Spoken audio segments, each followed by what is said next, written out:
If I go to which? Hello, and welcome to Broadsheet on the Telly. My name is John Preposterous Ryan. You're very welcome, Broadsheet readers, commenters, trolls. A big hello to Brian Finnegan. Hello. He's one of our special guests, so he gets a... Hello. Hello, Brian. Hello. Hello. It's Brian Finnegan, editor of GCN and Gay Community News, GCN.ie, formerly editor of GI. Yes. Last time we met, we worked together on Gay Ireland magazine in 2001. Also with us is... Oh, hang on. Hello. Oh, it's hello, Emily. It's Emily O'Callaghan. Hello. Hi, Emily. Emily O'Callaghan is a contributor to Broadsheet and presenter of The Green Rebel, which is a podcast she presents with Irina Jambazova. Jambazova. And welcome, Emily. Thank you. And also with us in Kilkenny is Johnny Keenan. Hello, Johnny. Fresh from Body and Soul. Does Johnny not get a doorbell? Oh no, he doesn't, because he's a regular. I'm old school.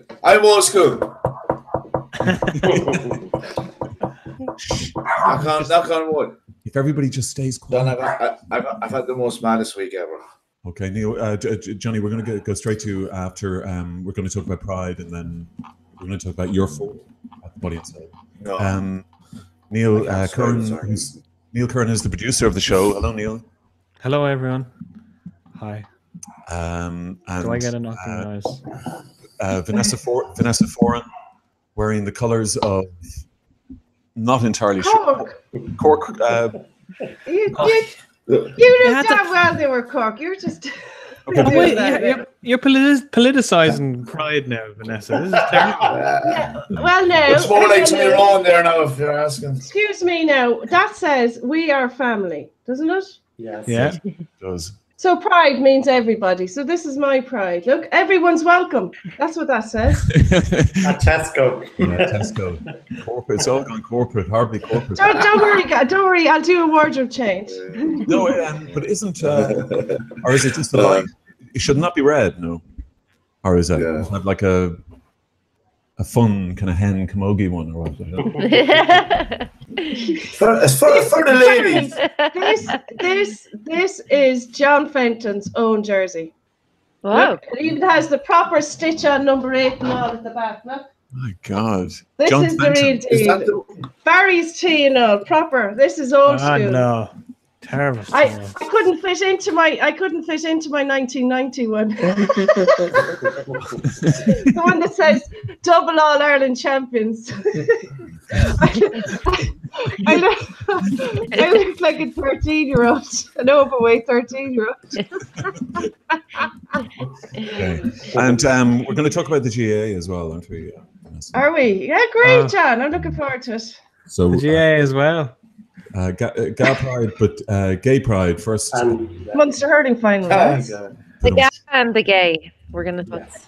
But first, Brian Finnegan, editor of GCN. Brian, we haven't seen each other literally for 15 years. Yeah, for at least, yeah. We did that magazine together, which was a great experience and a great magazine.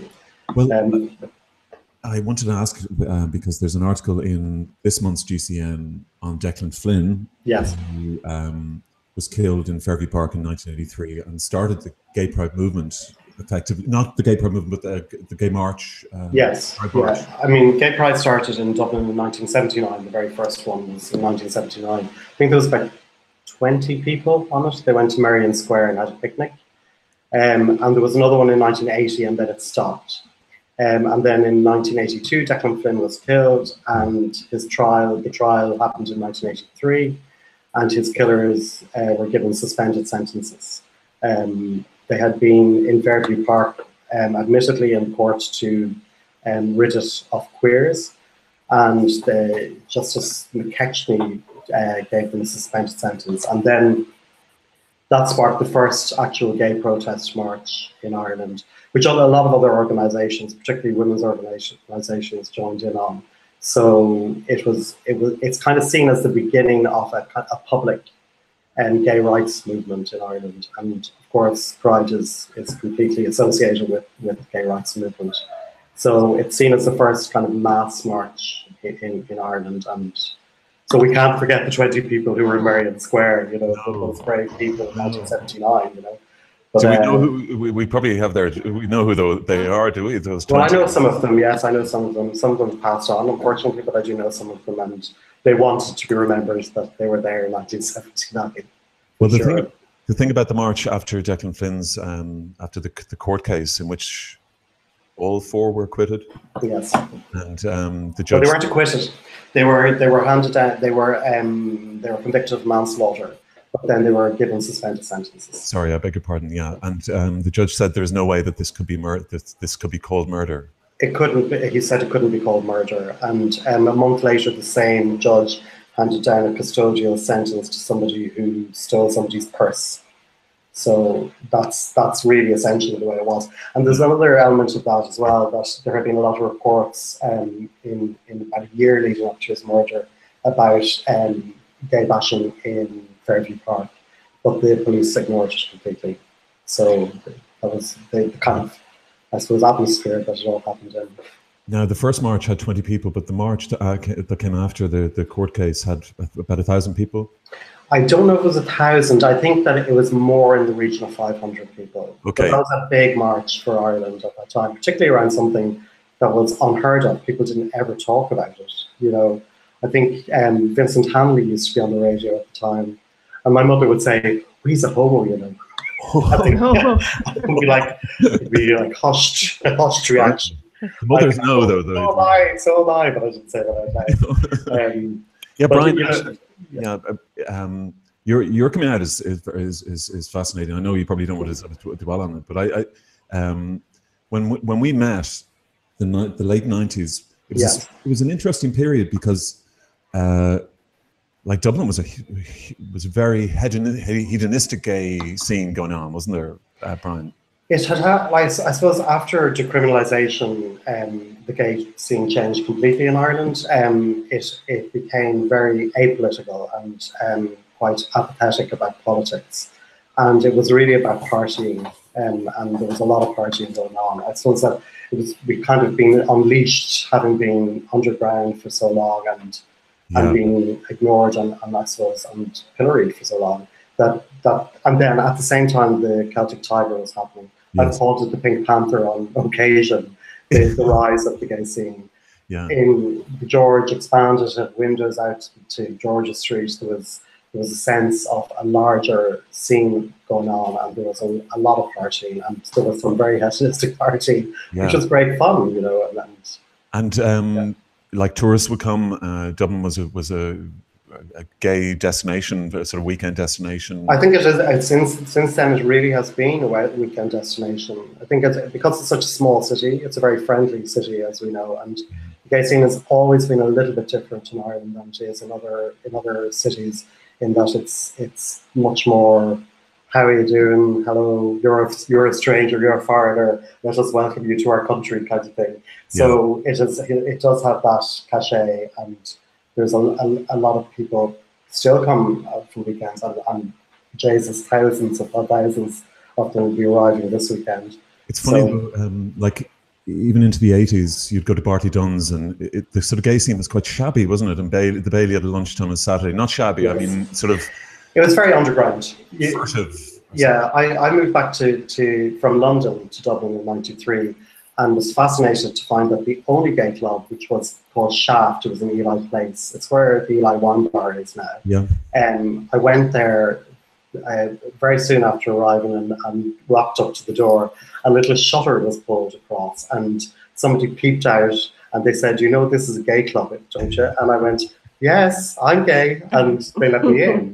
But it was like speakeasy times, you know. I was completely shocked because I come from London, where there was a gay bar in every corner at the time, and you know, a real sense of openness there. So it was so then '93 happened. Decriminalisation happened in '93, and it changed very, very quickly. Yeah, you were very. I don't mean you were very out, but you were very, very comfortable with your outness.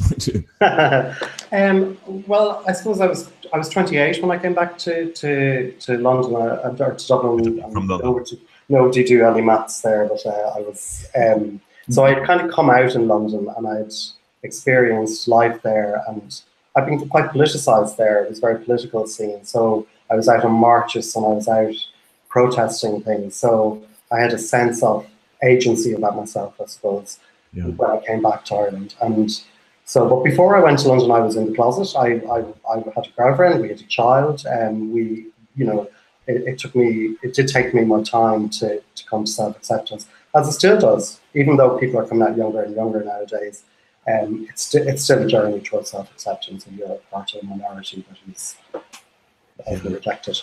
You had an experience that probably no young Irish person will ever have, really. I mean, in what respect, John? Well, I mean, you went for a lifestyle that was considered conventional, and yes, I did. Yeah, I mean, I suppose a lot of people of my generation have done that. A very interesting thing that happened after marriage equality was that the gay switchboard, and LGBT, the helplines, got many calls from married gay men. They got a huge volume of calls from men who are married. The marriage equality referendum gave them some sense of being able to broach that subject in their lives. So I think a lot of people of my generation have similar experiences. I have a different experience in that I didn't get married, and I did have a very supportive partner, and had a very, I had kind of two lives. I had a conventional life at weekends when I had my son, and then during the week I was a bit gayer, so and having that time, So I had a very different experience, I suppose. Yeah. Now you had a GCN. What are the post same-sex referendum? What are the main issues facing? I hate to say the gay community, because it's you hated that, I remember, back in the day as well. Yeah. It is, I suppose, the thing that's really rising to the surface, and I think that's going to really rise to the surface over the coming years, is education. There was an attack in Portlaoise, which you mentioned earlier on, John. Yeah, sorry, can I just actually mention that, Brian? Yeah. And Neil, if you go to gcn.ie, we were talking about Declan Finn's murder. There was an attack in Laois, which seemed very homophobic. A brutal attack, yeah. In nature. Brian, can I just ask a quick question? Sure. That judge involved in the Fairview Park case, is he still around, and has he ever commented on it since, or said, I regret that, or has there ever been anything from him? No, he's never commented on that case, and I'm not sure if he's around. I mean, he in the black and white photographs at the time, he looks, in his 50s, so who knows if he's around still. But he has never commented on the case ever. And in GI, actually, when I worked with John on the very first issue of GI, we did a pretty forensic feature on the Declan Flynn murder, and Gerard Philpott wrote it, and he tried to get comment from Justice McKechnie, who did not comment for the piece. So, and that's a great piece. And Gerard Philpott, how is Gerard, by the way? Gerard's doing good. He's a TV producer. You'll see his name rolling up on the screen on RTE every now and then. And well, he was an absolutely lovely guy. There was a defence in court, not just in that trial, but prior to that, there was the homosexual panic was the defense. I think that's used still. I mean, I think that I haven't seen it used in Ireland, but hate crime legislation in Ireland does not include anti-gay violence specifically. And that there was a survey done in 2016 called Burning Issues, directly after marriage equality, which is what are the issues that are most important to the LGBT community post-marriage equality. And one of the main one actually was hate crime legislation, that it needs to be updated and to include crimes against gay people or LGBT people. Yeah, I must say, Neil, did you find that? I did, yeah. Some viewer discretion. If you're, it's not very pleasant to look at. Viewer discretion is strongly advised, but I mean, this is the reality, and this is in Laois. What the hell is? I'm going to put it up on screen, so viewer discretion. Anyone who's squeamish, you just put the image that's up on GCN and with the couple as well. Yeah. And it's not working. Chat amongst yourselves. Actually, But so my reaction to that is I think it's really interesting. We have, if any of you are walking around Dublin this week, you'll see pride flags absolutely everywhere. Every business has a pride flag outside it to attract, obviously, the thousands of people that would be visiting the city and spend some money in their businesses. But while we've got this bubble of surface acceptance and we have marriage equality, and we congratulate ourselves as a country that voted for in great numbers for marriage equality, we also have the underside of that coin, and that's the ignorance that's bred, that I suppose that leads to attacks like this. To have two men, one of the men who was attacked they were attacked with hurls, and they were beaten with hurls, and one of them needs extensive facial surgery after that attack. And so we've got that happening at the same time as we've got, an amazing gay pride march going through Dublin, and this sense that we're all in this together, and we all are, as Leo Varadkar said after the repeal referendum, we're a compassionate country, and that's not compassion, and it's from ignorance. And I think so. Really, what I think is bubbling up around that, and for me, in my job, I've been editing GCN for 15 years, and you see issues or things bubbling up all the time. You think that's going to be the next big thing. So maybe 6 or 7 years ago, we knew that trans rights was going to really bubble up to the surface of the LGBT community and LGBT rights. Now we can see that education is the one that's bubbling up to the surface. And that's not only sex education in schools, but it's education around sex and gender in primary schools.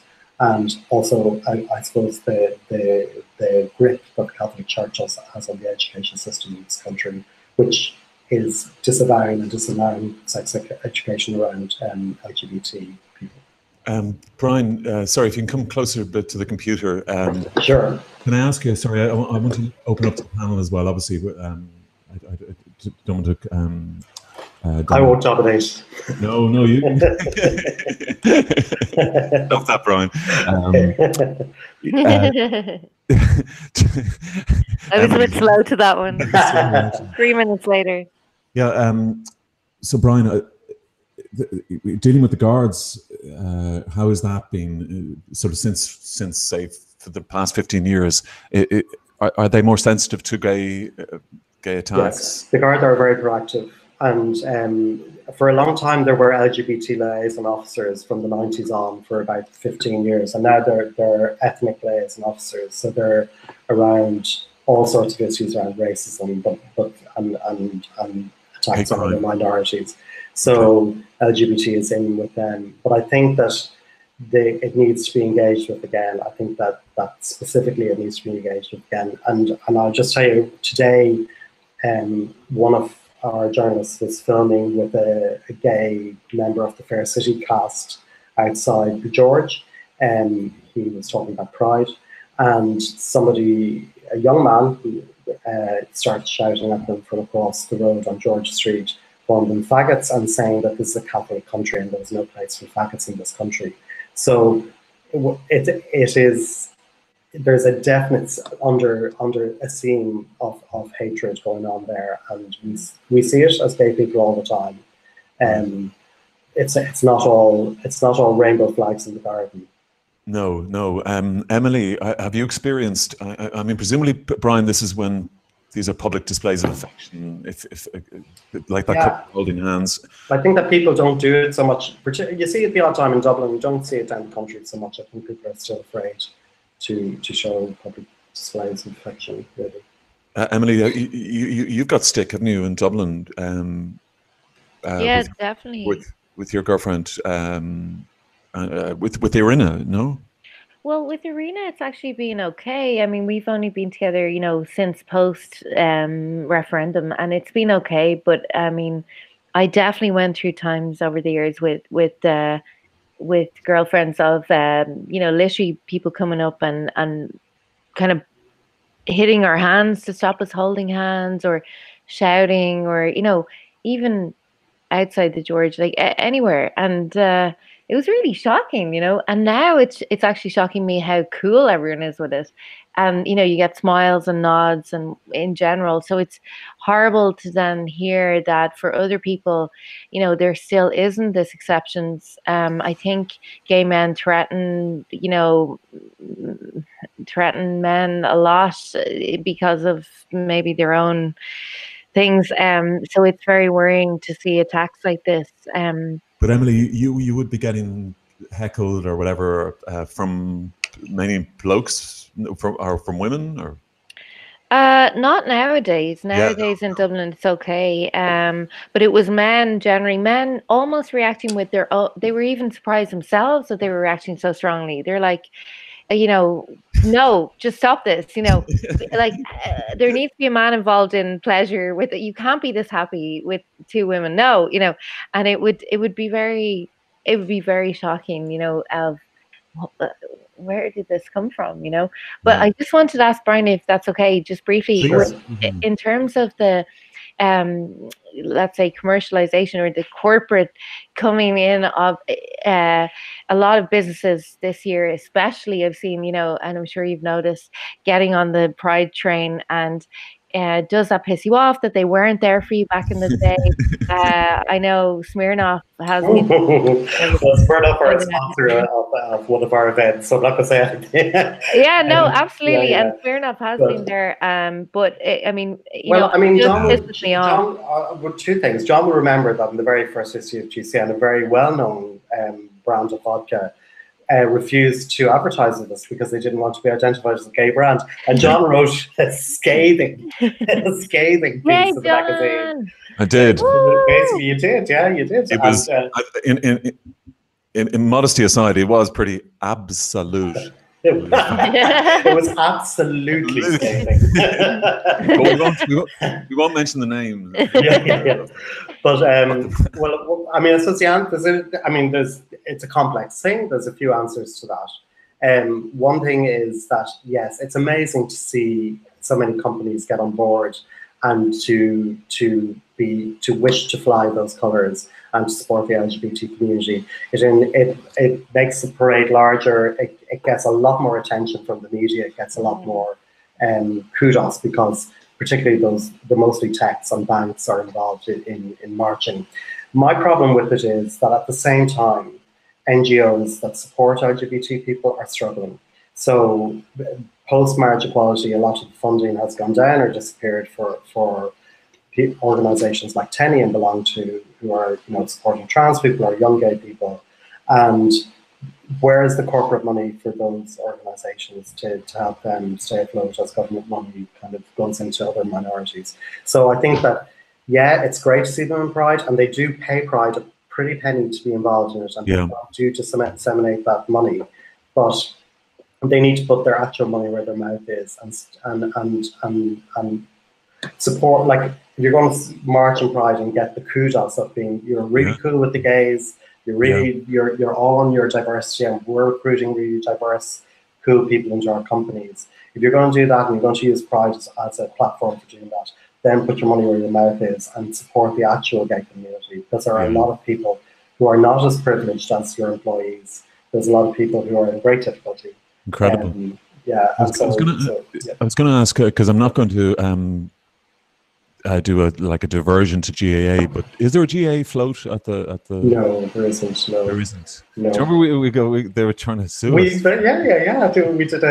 We did a billboard. John's great idea. A billboard campaign. Vanessa, they were trying to sue us for wearing the wrong. Were they? For using the strips of the strips, we did a billboard campaign of carrying. No, John, you and I had a conversation about this about a year ago, or maybe 2 years ago. Yeah, you got stroppy yourselves with some of the GA forms. So if I read now, you did. You did. I don't know. Well, it was. They were certainly very, very unhappy with it. But now they're as gay as get out. Well, I mean, they're not as gay as they could be, and I suppose here's the thing: they're not. Jesus Christ! I'd be afraid to show my face in Turtles now on Sunday. The Gaia is not gay. Like, I mean, so they are, Brian. Like, they have more out players, for instance, than any sport that I can think of. I mean, in Ireland anyway. They do have. They've maybe 3 out players. So they and you know that's more you see, and that's more than any other sport. Sorry, you know? I'm going to have to step in here, right? All you think of are the big intercounty fellas, the big men, right? The stars. But like 99.99% of the GAA is not at intercounty level. So like just because you know 2 or 3 intercounty fellas that have come out as gay, like does not mean there's 3 lads have come out. Like the GAA is not the intercounty level. So stop. But Vanessa, just to be clear, that's fine that people are coming out, and great that people are coming out in the lesser leagues. But the fact is that the GAA has not done anything specific to promote a lack of homophobia within the GAA itself, and there's no specific targeted training around LGBT issues.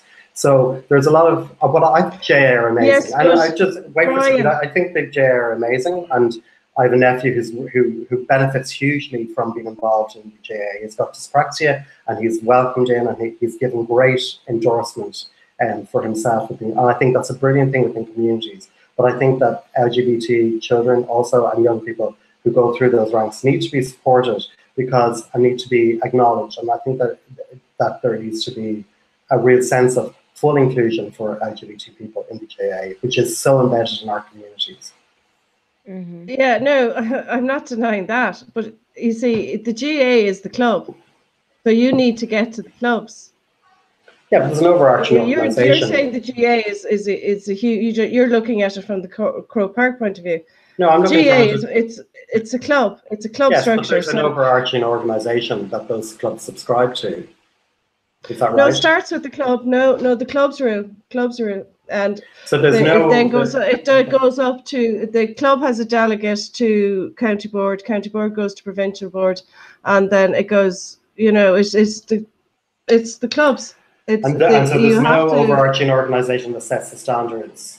Well, there's a congress. There's a congress every year that would decide rule changes or introduce rule changes, and they all have delegates at it.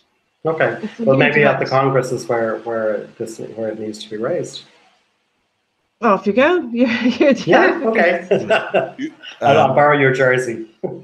Well, it'd be nice now. Maybe if the GAA got a float for next year's parade, Vanessa. Maybe you'll have a word in the right ear over in Croker. No. But sure, I mean, Donald Oak was your man. He was very active with the GAA Players Association, and he's openly gay, isn't he? Yes, I mean, and I have said that there are three. There's Donald Oak, his brother, and Valerie McCahey, who are are gay and very vocal about it. And that's great. I think Donald Oak was incredibly brave, and he's amazing, and he suffered. He did suffer for it, but he is a spokesperson. But as you said, that's intercounty. Yes, but Donald Oak wouldn't have been the most popular guy anyway. Okay, well, I mean, I suppose whether and I'm telling you, as a Cork supporter, he wasn't the most popular man anyway. And to be fair, towards the end of his career, his game did get better. But he did himself no favours by bringing Tom Humphreys in to write his book. Okay, and we all knew it at the time. Okay. Yeah. And not only that, he had kicked off a strike in Cork as well. And I had Tom Humphreys shouting and roaring, criticising other Cork players in the Irish Times, and at the same time taking the gig as writing this guy's book. And Cusack has also written a reference for Humphreys. Mm-hmm. And the whole time the GAA forums we knew what was going on. Okay. We were the ones shut down for reminding people about, Jesus Christ, why is he writing about girls camogie again? Okay, well, I think I sound like a minority. Well, now we really must go to we need balance. We'll go straight to Johnny with the sport. Actually, just so it had nothing to do with the fact that he was gay, that he had a hard time. He was just a dick anyway. Vanessa, I have to say, but I mean, his sexuality had nothing to do with it. Well, that's your opinion. I think he did go through a very tough time. I mean, there was a cover story in GCN, wasn't there, Brian? He did an anti-bullying campaign with belong to the LGBT Youth organisation, which was stand up against bullying. And he talked a lot. We interviewed him, and he talked about harassment from the terraces after he came out, and his experience of that, and how that affected his mental health. So, you know, I'm not here to talk about Tom Humphreys. I'm here to talk about Pride, and I do think that Dunologue, you know, with all that aside, Dunologue deserves his place as the first professional sports person in this country to say he's gay. And if you think about only 3 inter-county people who say they're gay, and 3 sports people in this whole country who are out there and saying they're gay, that says that there's a lot of work to be done. A lot of work to be done. I gotta say, I have to say, like, when Dunologue, that was very, very extremely brave to come out in GAA circles. As I say, like, we got the legals, Brian. Yes. And we kept bloody getting them, and even when the thing was going out of it. A woman. Do you remember, there was a billboard, and I think it said, what did it say? It was two GAA players snogging. It was a huge billboard. A Dublin jersey and a Kerry jersey. A John Ryan idea. And we used all the colours. Like, there was Kerry, Dublin, and then there was Galway. It was Wexford and someone else. Well, I'm terrible at that. Tipperary. Wexford and Clare.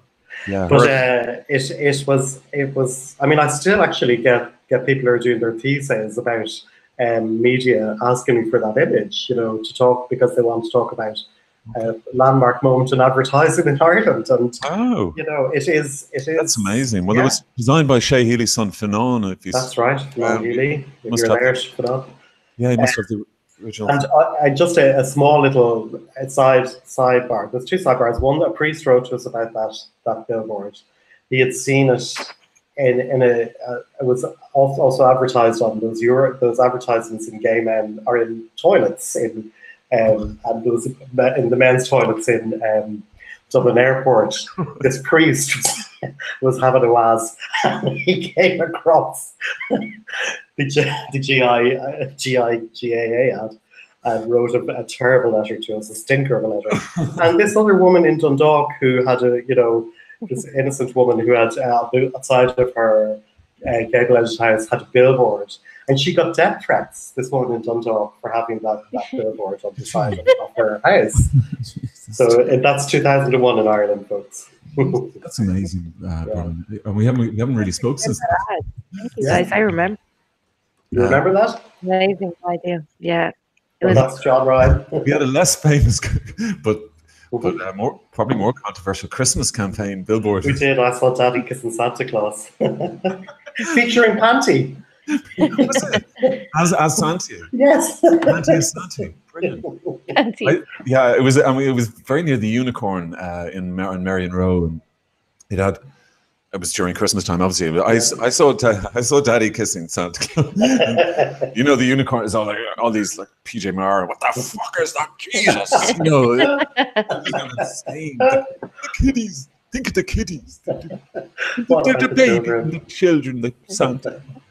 That's so funny. Sorry. Just Brian, you're hogging, you're dominating. Yeah, sorry. Monopolizing everything. Can I just briefly move to Neil? Neil. Yeah. Hi. Hello.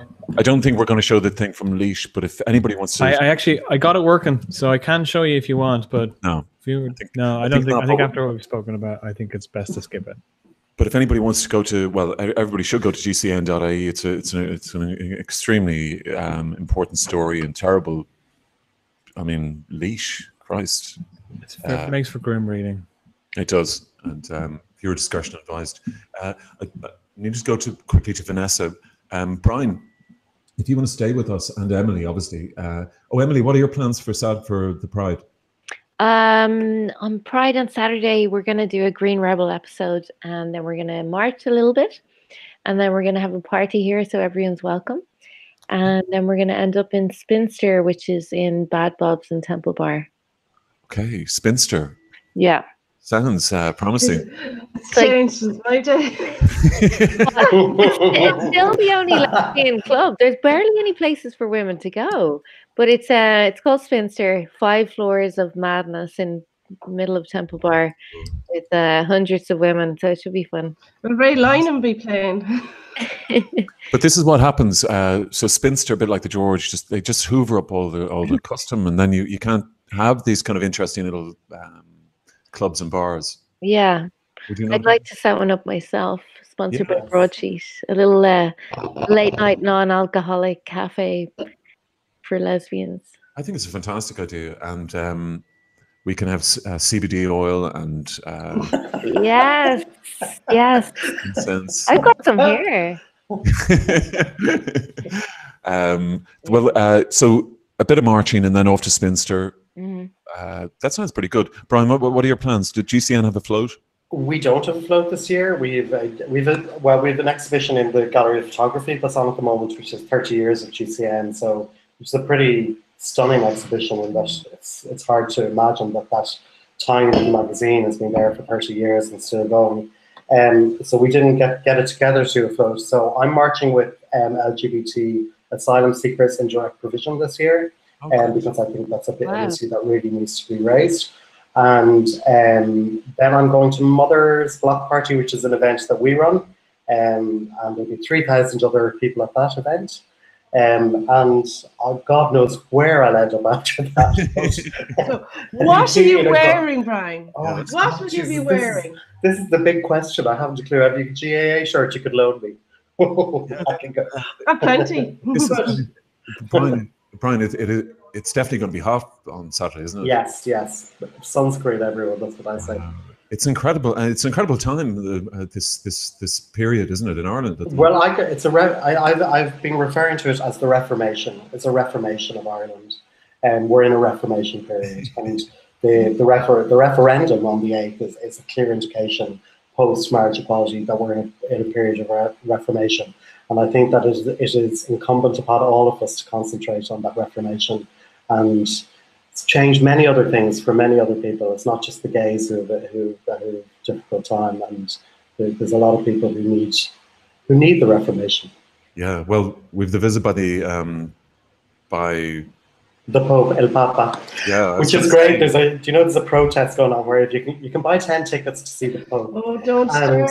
So people can go and buy 10. They're free. You can go and get 10 tickets to the Pope and then not show up. That's the protest. Well, I didn't know. I didn't know that was going on, John. Yeah. So go and buy 10 tickets today and don't show up. It's terrible, Brian. I've got 2 tickets. You can see Brian doesn't read broadsheet. We've had that up on. Yeah. Well, I learned it on broadsheet. Now you're saying that. Neil. If I can come straight to you, Neil. Every week, Brian and Emily, as our guests, Neil goes through the films to watch over the weekend. Cool. When you're finished the march, between the march and Spinster. Dublin Old School. You got to catch yourself a movie. Unfortunately, there's no Pride relevant movies that are out this week, but it's John. We're going to be on the same page this week because we have some interesting releases. Well, we have one in particular interesting release, but we'll get the middle of the road stuff out of the way. So everyone loves Josh Brolin, and Josh Brolin is back as Sicario, whatever the hell that film was called. Who can pronounce it? I bet you Vanessa can pronounce it. Sicario. That fella. Well, they made another one. Sicario. I don't think we like Brolin, actually. I don't like you. No, Brolin's good. Brolin's good. I like Brolin. He's great. Anyway, he was. Didn't treat Diana Lane very well, but anyway, go on. Oh, okay. You see, John, you read all. You love all that celebrity gossip and nonsense. We're above all that. We don't listen. We're about the art, John. We're all about the art. Okay. Love Island. John is trying to go off and catch up with Love Island. But he can't now because, John, I think the movie of the week is going to be right up your alley, but we'll have to wait and see what that movie is. Anyway, Josh Brolin, it's more drugs, Mexico, and all that stuff. And it's pretty favorable reviews. Directed, Benicio del Toro is back as well, and directed by Stefano, we'll just say that. Another film out this week is Adrift. Now, this is a true story. So if it's a true story... Oh, listen, don't watch it, lads. Don't watch it. Yeah. I was going to say it's a true story. Don't. Yeah, it involves water and a couple falling in love, and then they go out in the boat, and then there's the hurricane, and it's a true story. Now, actually, to be fair, the reviews aren't great, but there is the performances, certainly from the lead, which is Shailene Woodley. She's getting good reviews, but it's not doing too favorably among the critics, and I haven't seen it, but Vanessa has. Vanessa can somehow legally download films. Is great. You saw it early then, Vanessa. What was it? That's not a thing to be saying, John. It's just Vanessa. You say they sent me a screener. Yeah, screener. Listen, anyone who sails or anyone who's into that will just be. They go, oh Jesus! I honestly, you know, no, it's not for. It's a bit like sex on a plane, lads. Right. Classic. I'm guessing the actress is adrift. No, they're doing around the world, and they're just caught in this hurricane, and they're, you know, okay, we know it's all graphics and all that, but just like overboard and screaming and having to go into the wave, you know, and they're trying to climb up into it, and you're there going, oh, and you're like, you are literally holding your breath underwater with the whole thing. Lord. That sounds traumatic. I'm definitely not watching that now. Vanessa, would you have watched Open Water, which is a similar premise except it involves sharks, and it's also a true story, or like The Perfect Storm, which is a similar premise except it involves a storm and is also a true story. So do you get like? Yeah. I was going to say, Storm is the one with George Clooney and Marky Mark. I was going to say, do you get wet watching those films? But it would be taken out of context. With George Clooney and Marky Mark. Marky Mark and the Funky Bunch. To be sure, I was getting wet. Oh, Jesus. Anyway, moving on. Lads, he walked into that. Vanessa, is this your review? Was this your review? Because you do a review. Is that it? This is Neil's job. No, John, you're always giving me work to do. Stop it. No. Okay, but no, if that is the review, out of 5 stars, then, you know, the traditional star format. How wet did you get out of 5? How wet? Yeah, damp, moist, or how many layers? How many layers were soaked? Okay. We'll give it a try. We'll go on to the movie of the week. Yeah. Look, it is very thrilling and it's very exciting, you know, but be prepared to be doing the whole snakes in a plane thing, you know, screaming and. Okay. It's entertainment. It sure is. Okay, so the movie of the week, John. I'm almost gutted to be telling you this, John, but it's actually an Irish movie. So it's a film called Dublin Old School, which is directed by Dave Tynan, and it stars Emma Kirwan and Ian Lloyd Anderson. And basically, it's the premise. Bear with me with the premise. The premise is basically 2 brothers who reconnect or estranged, and it involves drugs and lots of clubbing. Now, from what I remember, this was a play a number of years ago, and I think Emma Kirwan was starred in the theatrical version as well. But anyway, they've made it into a movie. It's getting excellent reviews. The performances are very, very strong, and what a lot of people are saying as well is the depiction of Dublin is quite spot on. What period is it? The 90s Dublin? It's modern day. Oh, right, okay. So yeah, definitely one to check out. A lot of excitement for it as well. And we'll do a little bit of pimping here because the production company behind it, Element Pictures, they've got this promo on where they have planted a shitload of they're doing a scavenger hunt tomorrow. They're going to drop clues on their social media, and they have prizes hidden around all around Dublin. A lot of good prizes as well. There's tickets to the Fringe and stuff like that. Drugs? Possibly drugs. No, that wouldn't. That was a joke. Probably not, John. Probably not. But you know, we can get people's hopes up. Yeah, so check out Element Pictures if you want to follow that scavenger hunt tomorrow. So yeah, John, that's that. That is, well, it would make sense. You might as well stash drugs around Dublin if the film has drugs as a backdrop. You might And a find couple of- drugs by accident while you're looking for the other stuff. That's true. Never, That's that true. never happens in Dublin. Nobody drops out thieves there. That's true. So, But I do have.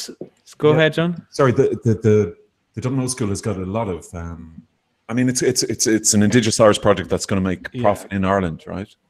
Yeah, well, this could be the Irish Full Monty in a way. If it picks up a bit of momentum, we could see this one sticking around for a while. Because certainly, I think certainly with Irish audiences, I think we like to see that genuine depiction of Dublin or of Ireland in a movie, and this certainly does it. So yeah, this one, hopefully, we wish it all the success. So that's the movie of the week. Brilliant. So there, John, I did it. Finally conceded to an Irish film. Can I give you, with the can I great give, weather. can I give you my movie of the week? Oh, Go for it. It's Rosemary's Baby, which is in the Stella tomorrow night in Red Mines, and which is really interesting because Hereditary is out at the moment, and Rosemary's Baby is it's a Nixon era paranoid thriller about the fascist patriarchy, as Head of Hereditary is about the current fascist patriarchy in America. And so I think it's a very timely screening of a brilliant movie. Wow, yeah. I mean, That's true. It's such an influential film as well. I think it's dated quite a bit. It is a bit cheesy. The whole cult scenes in it are a little cheesy, but it's a bit camp. What have you? That's a camp element. Ruth Gordon is pure camp in it, but it is. What have you done with his eyes? It's so funny, What have you done with his eyes? Yeah. Put mascara on it? Are you crazy? Blue eyeshadow? No. I do want to share some movie news. Last week I was bitching about the Star Wars franchise and what's going to happen, and they're not going to make these spin-off movies. Well, Disney came out and said, "Oh, what are you talking about, lads? We never said that we weren't going to knock these movies on the head." And so they're trying to deflect, but there's still a lot of mumblings that Kathleen Kennedy, who's head of Lucasfilm, is going to get the boot potentially later this year. Why? And then there's more rumors. Well, because the Han Solo spin-off film in monetary terms flopped. Yeah. It didn't make the returns in the box office, and it just. But she produced like E.T. and Close Encounters. I mean, surely she's allowed to have one flop in a 50-year career. Well, it depends on it's not up down to the fans. Despite the fans getting a bad rep recently over Star Wars about some of the comments and bullying they're doing online, but really it's about the markets. The markets wanted a big return, big bang for their buck, and they just didn't get it. So it was a very weak performance. Now it made shitloads of money, but just not enough to keep Wall Street happy. So yeah, we saw that. Vanessa said the flaw was his hair. The Han Solo's hair looked like from 1980s cop series or something. Like it was blow dry. Didn't anything like that. The marketing for the film was why are you shitstorm now? I never even seen a Star Wars movie. I'm confusing you then with somebody else. Sorry. But anyway, the rumors are back on that I think the Sun was trying to say that Ewan McGregor has signed up to play Obi-Wan Kenobi in one of the movies. I think that's all nonsense. So yeah, we'll be hearing about Star Wars for some time. Another film that's getting a sequel is Predator. Now we've seen quite a few Predator films, but this one's an interesting one because it's directed. The trailer dropped this week, and it's a gory trailer, but it's directed by Shane Black, and Shane Black, I think he might have wrote it as well. He was actually in the original Predator, and I think the trailer looks a bit lackluster anyway, but just interesting that he's attached because it for the fans, given that there's been such terrible Predator films, the fans may get some glimmer of hope from that. Was the original Predator? That was the one with Arnold Schwarzenegger. Oh yeah, and Jesse Ventura, who got into politics, get to the chopper. News for Vanessa: Jumanji, which is a sequel, is getting a sequel, which is going to be Jumanji. And it's the same madness there is. You're that fella who gets wet in films. He's also kind of return, and so I expect you'll be reviewing that for weeks when that comes out. I'll have it done next week. And then the last thing I wanted to share was the Indiana Jones. They're making another Indiana Jones film, and the writers have been given the boot, which is never a good sign. No. You have to bear in mind that the last Indiana Jones film was fucking atrocious. Crystal Skull. Somebody signed. Shot on a phone. Lucas signed off on it. Spielberg signed off on it. I mean, whatever about Lucas, if Spielberg signed off on it, and it was awful nonsense. But they're. And is Harrison Ford returning? It's Kathleen Kennedy's fault. It probably was. I don't know. Spielberg is directing it, and it's supposed to be Harrison Ford's last film. He'll be doing it from a home, an old folks home. So Neil. Yep. Sorry, Emily, please. How's the new Terminator film looking? The new Terminator film. I don't know. I haven't heard anything about that one in a while. Linda Hamilton is in it. It's being shot right now. You're more up to date on me. I haven't heard anything on it in quite some time. Neil can be strangely. There's lacunas of his wisdom. You miss out on a bit, Neil. Sometimes. So, well, we've had a stream of bad Terminator films. And we had a PC Terminator film where there was a female Terminator as well, the Terminatrix, though they called her, which is terrible. And there's a scene in the film where she decides to make her boobs bigger. She's a fucking Terminator, and she decides to make her boobs bigger to influence a male cop. So that was the level that film was at. Why did she do it? She looks at a billboard of a woman with big boobs, and then make her boobs just inflate. She's a robot that has. Yeah. Ryan has seen it. I loved that film. I loved it. Okay, so Neil, is that it? Are we done from the? That is it. But I did, John. Just moving on from the entertainment, but I think this is important. I did want to bounce something off the science world off yourself that I read this week. So for any scientists out there, because I know, John, that you would have a connection with that Bodger chap, and we all know what conspiracy theories float your boat. But I don't know if you were aware that this week we're just making a hat fun tonight. Make the hat. Did you hear this week that the Drake equation has been updated, which is suggesting that there is life on Mars? There's no life there. It is likely that there is no life in the universe beyond ourselves. Okay, but who is this man then? Where has he come from? Take me to your leader. Turn off your TV. Yes. Hello. Is that Cormac? Is it? Yeah, how's it going? Hello. How are you? Actually, I might just turn off the TV and the dryer here as well. Actually, hang on a second. And if you had a pair of earphones, maybe. Johnny, this is your guest. Say hello to him. Don't forget to do the ding dong, John. Yeah, I'm trying to find the bloody ding dong. Yeah. He's down in the far side of Cork, lads, you know. Give him a chance. The dark side of Cork. It's down here on the dark side of Skibbereen with our 5G internet. It's fantastic. It's very good. It's one of the best visuals we've had, isn't it? What's in that? What's in the thing? Stay talking there. What's that behind you? Protect. Well, behind me here. This is the surfboard here. This is the body. Oh yeah.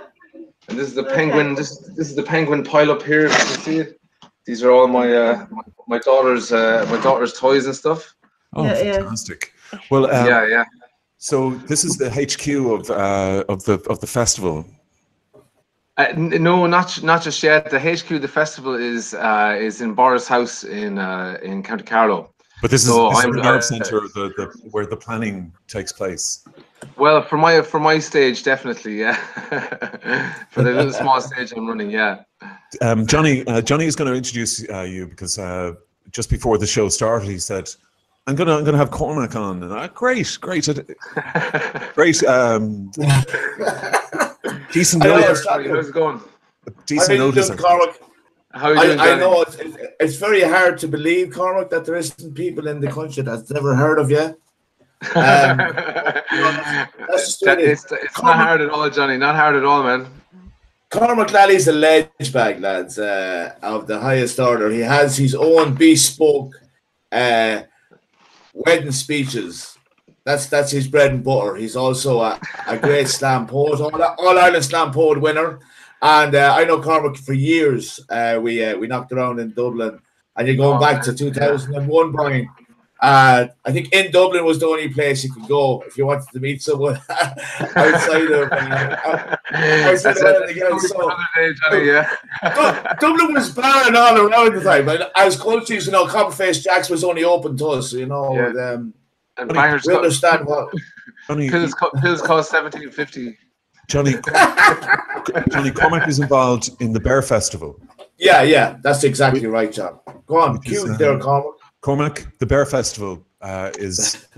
It's okay. So yeah, the Bear Festival is taking place the weekend after this on the 6th and 7th of July.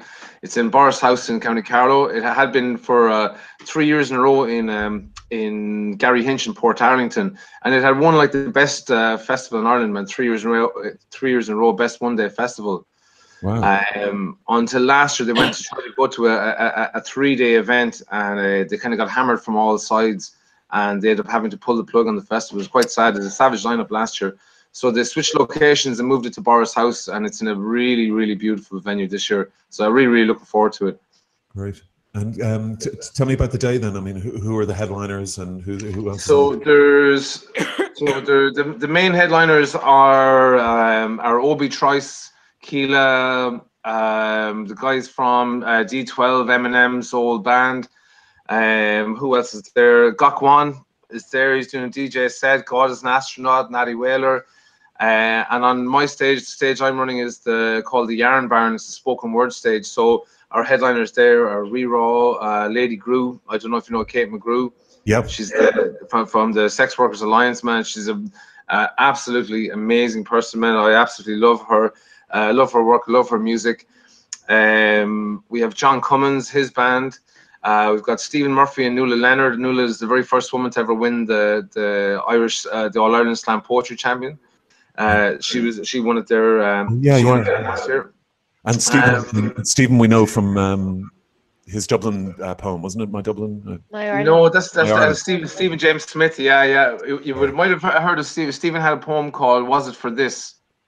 Was it for this? Yeah. Yeah. But the other Stephen didn't have him this year, man. He wasn't around this year, but I asked him this year. But but he's quite a busy poet, Stephen James Smith. So like he's off all over the world performing, like, and fair play to him. He's a fantastic performer. Yeah. But really looking forward to getting all these people into a field in Carlow next weekend.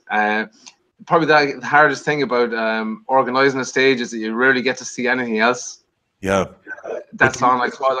Are you the curator, Cormac? Is that your role? Then do you pick the lineup? So I picked the lineup for my stage, and then Peter Dunn. I suppose he's the head guy man of Bear Festival. He's a fellow Waffley man as well. And I got in touch with him a few years ago. He asked me to organize some spoken word for the second one that they had. But basically, him and a handful of other guys and girls have picked all the other acts. And I really, really hope that they get the numbers this year, because it was some sly digs last year that got the festival cancelled. Like, and you think like Port Arlington, Maumellic is kind of like the festival is kind of between these two small kind of rural towns. And you would think like that the county council would go, oh great, 7,000 people coming into two small towns that the towns are dying, you know. But like no, they just hit them with like impossible conditions, things like that. And it was sad that it got cancelled. But I'm really, really looking forward to next weekend now. And the Borislow House, is that like a stately home? Is that owned by? Yeah, it's there's a festival there called the Boris House Festival of Writing and Ideas. Any of you ever heard of it? Yeah.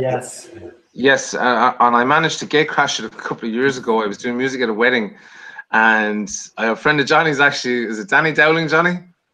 Danny Dowling from New Zealand. Yeah. I was in everyone at the festival was in like 3-piece suits, and I just happened to have a 3-piece suit on. I was doing I had my gramophone set up, and I was doing a music for a wedding across the road, and I got in, and next I just got like this big hand on my shoulder. And it was like Donnie Dowling. He's like, "Dad, come make you mad, can't blah blah blah." And so he gave me like a lanyard and everything. And ended up like sitting beside like Neil Jordan and Fintan O'Toole and like some really amazing journalists and what's his name from Pink Floyd, the guitarist from Pink Floyd, Dave Gilmour. And it sounds like their gender quota wasn't up to scratch either. Well, I tell you, I couldn't tell you. How's your gender quota for them? I'm only calling out who I could remember from that night. It ended up being a very loose affair, but it ended up back in the local pub in Boris with all these guys playing music, just having a jam. Brilliant, yeah. Together, and it was an incredible thing just to sit back and listen to it.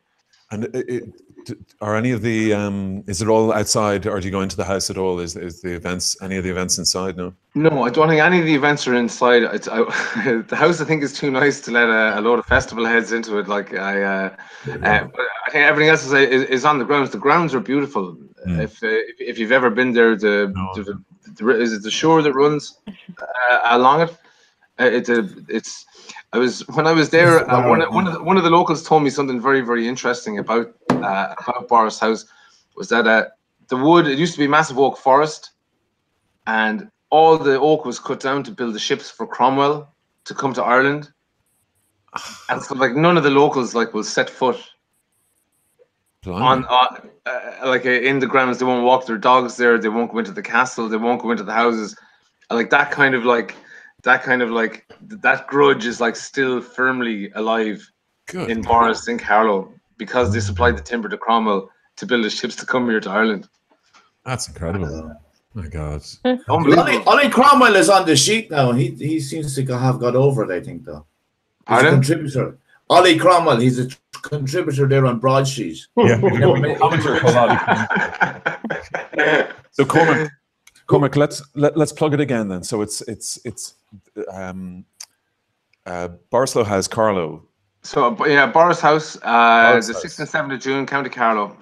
And it's on the Friday night and Saturday night. It's not a 3-day festival, so you'll be fresh faced and showered and everything ready for work. So you can't miss. If you miss your Monday, it's not our fault, man. We've given you like a day to recover. It's a very good idea. And it's the Bear Festival, but presumably you can wear clothes. Yeah. Clothing optional, I guess. It's also a family festival too. Brilliant. Okay. So the bear it's just a kind of a new way. It's sort of like a big. So the bear the BARE stands for bringing another righteous event, and that's where the acronym comes from. Okay. Sorry. So yeah, it just happened to work out quite nicely as a name for a festival. That's brilliant. Just on the subject of festivals, Johnny was at the Body and Soul. He was on behalf of Broadsheet, in fact, and live tweeting, but he stopped live tweeting after Body. I met Cormac. I think a lot of people did. And then he had no. But do we have a? You had an altercation with Leo Varadkar. He stole my last can. No, actually, I didn't. I didn't have an altercation at all. I had a very interesting conversation, John. Well, his office. His lawyer described it as a. I know, I'm joking. No, I actually put the picture. I sent you the picture, and I wanted the smart guys in Broadsheet to really bisect it in relation to the speech bubbles. What exactly did Johnny say to Leo Varadkar? Now, I only had 5 seconds before I know Leo Varadkar was there, and all the boys were there, Cormac, and I said, lads, get the mobile phones out. I'm going to talk to Leo. I didn't really know what I was going to say, but in typical technology fashion, when you need a fucking mobile phone to work, it doesn't work. We did get the picture. Beg your pardon? Yes, including one of your guests. Language, just come on. Okay. Oh yeah, sorry. Okay, amongst us. Because Leo's listening, so obviously, I'm sorry. Basically, I said to him, because that weekend I was only after having a conversation with a guy, and he said he cried when he read this morning that in RTE website, the criminalization of Leo Varadkar was mentioned in the headline. So that's it, that's what he said. I didn't read too much into it because it was that sounded like a sound bite or lip service. I just asked Kenny, or I asked Leo. I says, Kenny Tynan, what are you going to do in relation to get his cannabis oil? So there was a few people around him, his lackeys and such. Sorry, John. I've sent you the picture of Johnny and Leo. If you want. So basically, like I had to give the man respect. He was there as a mere mortal at a festival. Okay, for whatever reason he was there. I wasn't going in all guns blazing. So I just kind of calmly waited my moment, and I wasn't getting it, so I just said sorry. And because it was obviously someone that was associated with him, it wasn't someone else that was coming up to talk to him. And I said, what are you going to do in relation to Kenny Tynan? And he needs to get his cannabis oil because he's running out of time, and he's dying. You know, what can you do about it? And he goes, well, that's a very drawn out process. Kenny needs to get his parents, or Kenny's parents need to get him to ask a consultant. And I was going, okay, right, I know all that. Says I'm an activist for 20 years on this particular subject, so I know exactly what I'm talking about. And then he kind of, you know, did look at me in relation to, okay, this guy has something to say. I'm going to have to listen. And he did actually listen. I says, listen, Leo, I called him Leo. I says, this is a man who has 4 kids. He's not a child himself. He has four. Johnny, just for Emily and Brian and Cormac, Kenny Tynan. Kenny Tynan has a brain tumor. Right. That's right. Yeah. I'm aware of that. Yeah. And the cannabis, he got his cannabis seized, his cannabis oil. Sorry, Johnny, go on. Yeah. So no, just basically with that, like, I said, right, you're a doctor. Can you give me a consultant now, and I'll pass it on to Kenny, because this is the problem. That's what's being held up. And he goes, you know, once again, lip service. It's not that easy. It's not. I says it kind of is, Leo. I said 7 precedents have been set already. 7 licenses have been given, and I kind of think, you know, because he's a man, middle-aged man, that he's kind of been overlooked. He's not as important as the kids in that regard. Now, I was very softly about that, so I just wanted to let him know that he thought Kenny Tynan was a child. But after I had said to him, he knows Kenny Tynan now as an adult with children. So right. That's one thing I left him with, and I shook his hand. And I said, "Enjoy the festival and all the best." You know what? There's nothing more I could say, because you know it wasn't a place. Yeah, no, that's fair enough. I'd heard that, like, you know, it got a bit heavier, but that's perfectly. No, John, I know you didn't hear that. How did you hear that? Who said that? Johnny, come on, there's a bit of sense of humor. Johnny, it was in the Irish Times. It was in the Irish Times. The headline was "Broadsheet rag a representative in altercation." Johnny, John, there's one thing I want to say as well, right? No. In relation to and this last thing I'll say, the reason Cormac is on, because he's plugging the festival, and Broadsheet have been offered breakfast in Boris. Is that right, Cormac? First I've heard about it, Johnny. Yeah. Okay, right. So. You're on the guest list, man. I'm not sure if you're on the breakfast list, but we'll see if we can get you a breakfast roll from somewhere. Just in relation to Kenny Tynan, just another Irish person having to travel for healthcare, that they need, that should be here, like, you know. Like, to me, like America are now so far ahead in the cannabis oil and the medicinal cannabis thing, that like we're always maybe 20 years behind, and it's going to be too late for an awful lot of people who need that medicine. Do you know what I mean? Well, it's incredible.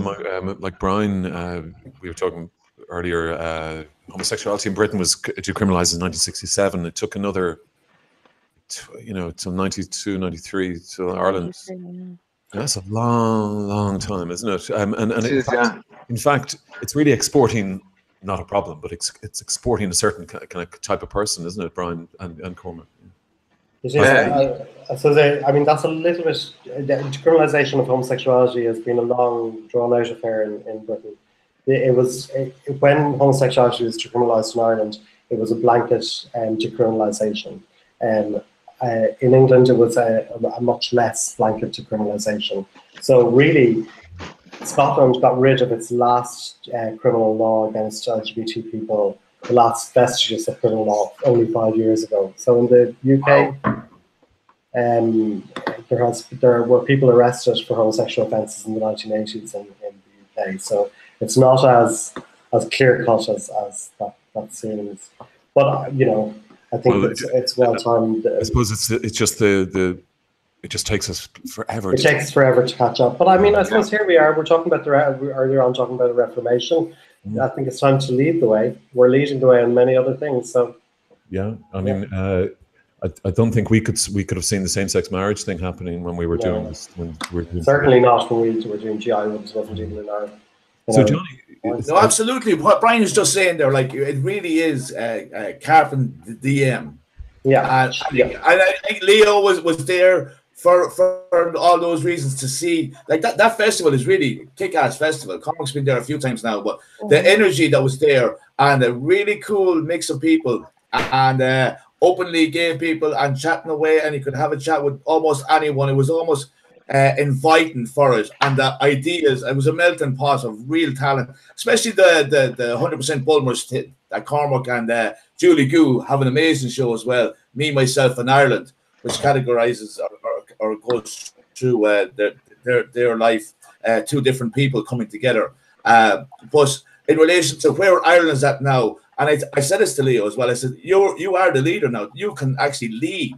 Yeah, you know, whatever. Just the cannabis thing has to be the third thing. You know, we have equal rights and we have autonomy for women, and now the liberalization of cannabis is the next thing. A guy that kind of knew what he was talking about said to me, behind closed doors, the UN and the WHO, the World Health Organization, are literally making this happen. So it's going to be rolled out all at the same time within all the UN in the next 1 or 2 years. When they have control over it, or however they can capitalize on us with a corporate brand, I'm thinking. But I think we need to be a little bit more organic about it, and I'd like to think that no one's going to be done for doobie anymore in court. I've got two questions for everyone. First of all, should Leo have been at that festival when the country's in a bit of a mess? Secondly, if we're all gonna be able to get high all the time, is anyone going to do any work ever again?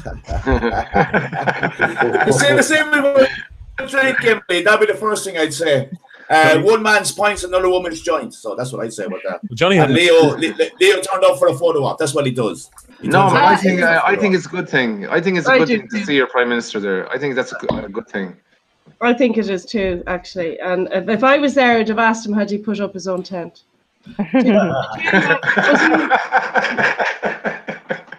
He's allowed to have a social life as well. Exactly. I mean, it was his day off. His day off, his weekend off.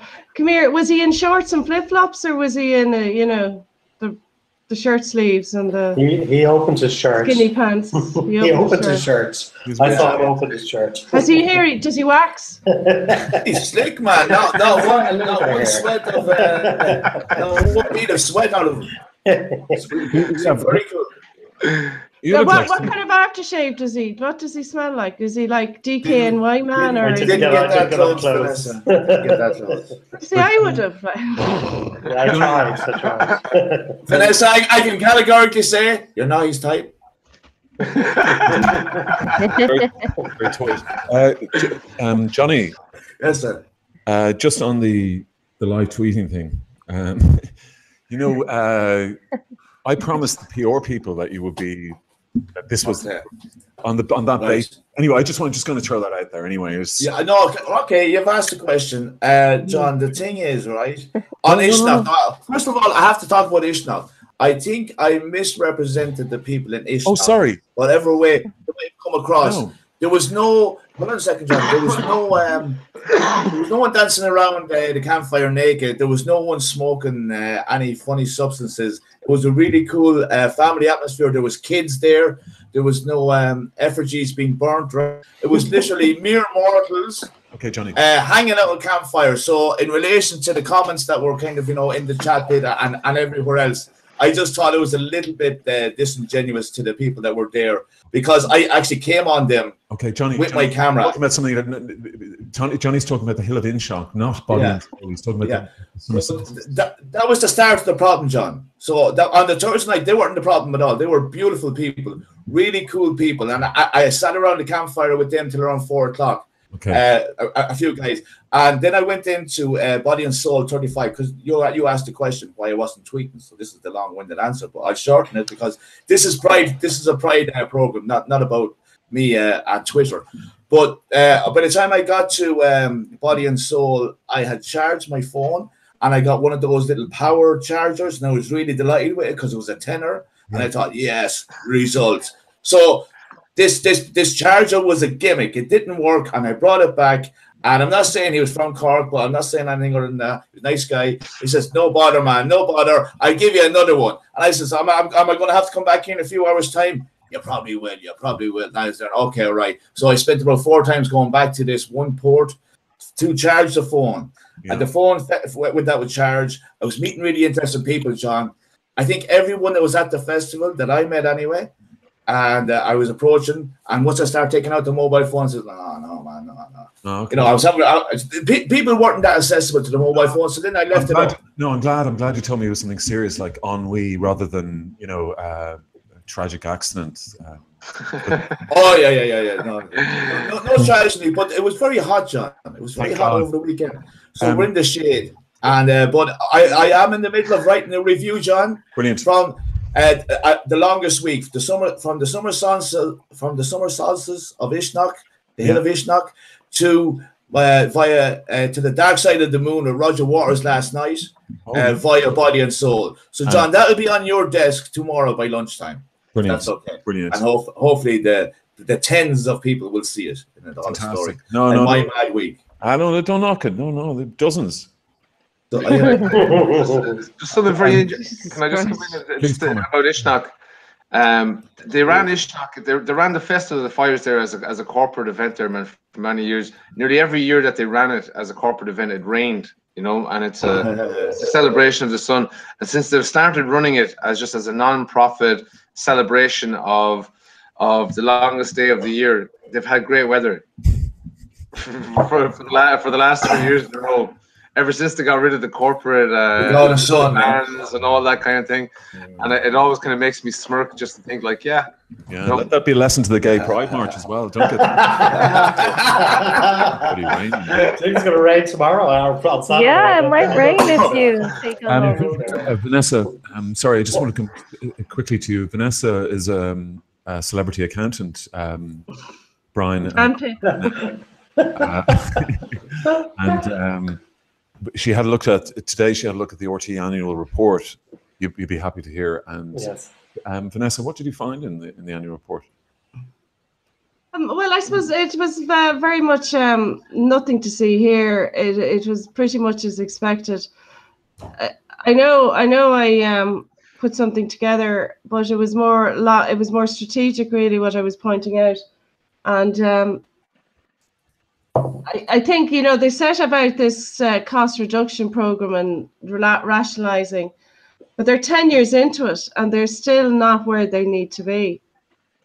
10 years is way too long. Like, there was a graphic, I gave you a graphic, and I think selling off assets to keep the show on the road isn't a good idea. I noticed some of the comments on the thread today. I've been on the road all day, so I wasn't able to engage with them. But the idea that you would make your own soap opera and then buy in another one, like EastEnders, doesn't make sense to me.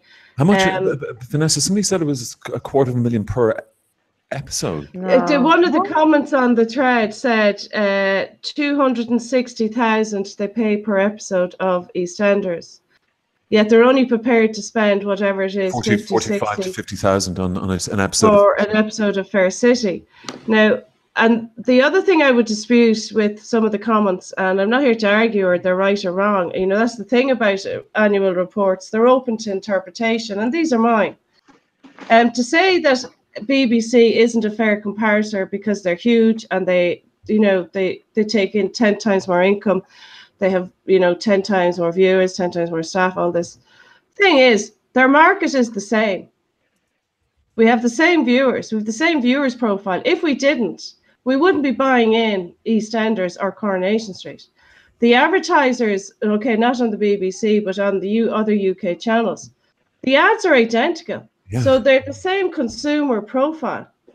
So the viewer is the same profile.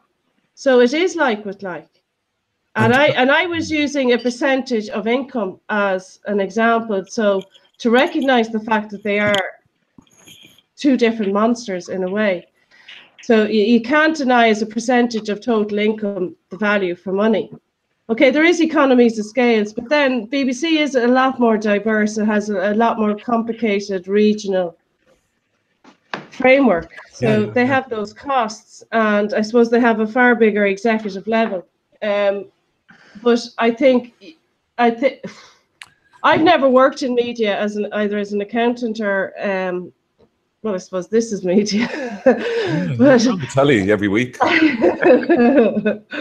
Sometimes off the telly. But it seems to me that television either needs to be spun off or shut down. It's not paying its way. It has a huge headcount. And yet, if they're only if they're paying 5 times more for an episode of EastEnders, yeah, but that is, they are investing in their own product. That was a death cert. That's a death cert from 5 years ago. But think of what Fair City could do with that kind of. I mean, yeah. I mean, look at the actors or the writers they could bring in. And don't tell me Fair City could not be sold into the UK market because of the profile. I mean, well, if it had I have relatives there. McCoy's needs attention. The market is the same. I mean, why would Sky go after GA? Why would BBC be going after the GA if there wasn't a market there? Indeed. But if like Fair City's on the go a long time now, like if they thought it was any good, like they would have snapped it up by now. No, but if they invested into Fair City per episode, what they pay the BBC for an episode of EastEnders, you might have, I'm not saying you will, but you might have a very different outcome. And you might have a different product. But why would you keep producing a show? And actually it wasn't, when I wrote that in the piece today about, renewing a season of a show that they haven't sold on, I actually wasn't thinking of Fair City. I was thinking of that comedy show about the couple in the 80s. Oh, Dermot and Magella or something like that. Or Richard and Amy. Terry and Jim. Look who watches the telly more than I do. But the other thing is that that's license payers' money, and if they were investing that in independent productions, not only Fair City, if that independent productions unit in RTÉ were investing that money in homegrown drama, we'd have a whole industry working with taxpayers' money. And Brian, that's what I said last year when I did the accounts for them. This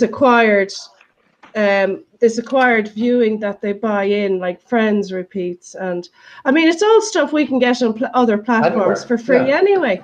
And why they weren't investing in, it doesn't matter if they're shite. It doesn't matter if the pilot is shite. It doesn't matter.